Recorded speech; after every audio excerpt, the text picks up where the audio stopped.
नमस्कार, one India Hindi में आपका स्वागत है। 2021-22 में भारत की अर्थव्यवस्था का विकास दर डबल डिजिट में चला जाएगा, यानी वो 10% की विकास दर हासिल कर लेगा। जी हाँ, ये सपना नहीं, ये हकीकत हो सकता है, क्योंकि ये हम नहीं कह रहे हैं, बल्कि ये कहना है नीति आयोग के अध्यक्ष राजीव कुमार का।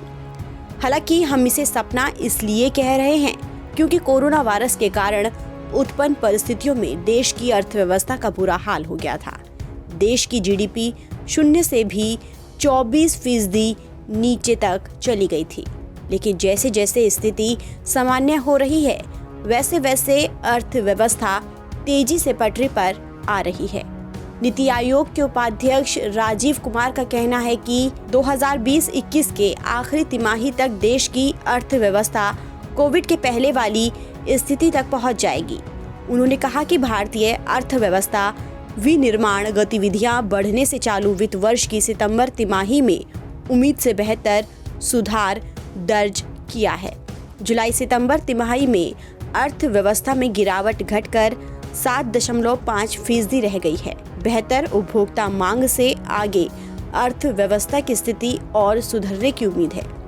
आपकी क्या संभावना है कि आपको क्या लगता है कि प्री कोविड लेवल तक पहुंच रहे हैं अभी अर्थव्यवस्था को कितना टाइम लगेगा?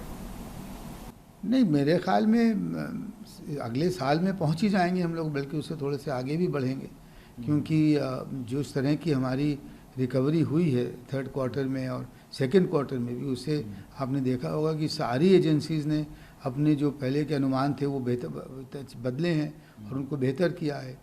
और मुझे 21-22 में जो है वो हमारी अर्थव्यवस्था की गति कम से कम 10% होगी रियल टर्म्स में, और उसके चलते मुझे लगता है कि 21-22 का साल समाप्त होते तक हम लोग ज़रूर प्री कोविड के स्तर पे पहुंच जाएंगे।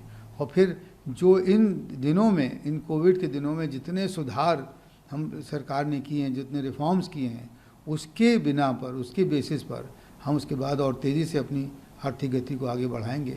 ये मेरा यही मानना है। इससे पहले नीति आयोग के उपाध्यक्ष राजीव कुमार ने 2 दिसंबर को कहा था कि चालू वित्त वर्ष की चौथी तिमाही यानी जनवरी से मार्च में जीडीपी की वृद्धि दर सकारात्मक रहेगी।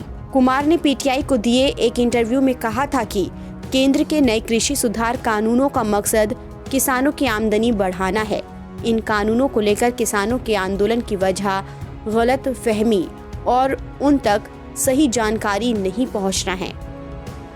इन चीजों को दूर करने की जरूरत है। राजीव कुमार ने कहा था कि दूसरी तिमाही के जीडीपी आंकड़ों से पता चलता है कि अर्थव्यवस्था अब कोरोना महामारी की वजह से आई गिरावट से उभर रही है। मुझे उम्मीद है कि तीसरी तिमाही में हम आर्थिक गतिविधियों का वही स्तर हासिल कर लेंगे जो एक साल पहले रहा था। चौथी तिमाही में जीडीपी की वृद्धि दर पिछले साल की समान अवधि की तुलना में बढ़ेगी। हालांकि ये बहुत ज्यादा नहीं होगी। सरकार ने इस समय का इस्तेमाल कई संरचनात्मक सुधारों के लिए किया है। अभी कई सुधार पाइपलाइन में हैं। फिलहाल इस खबर में इतना ही। देश और दुनिया की तमाम खबरों के लिए आप बने रहिए वन इंडिया हिंदी के साथ।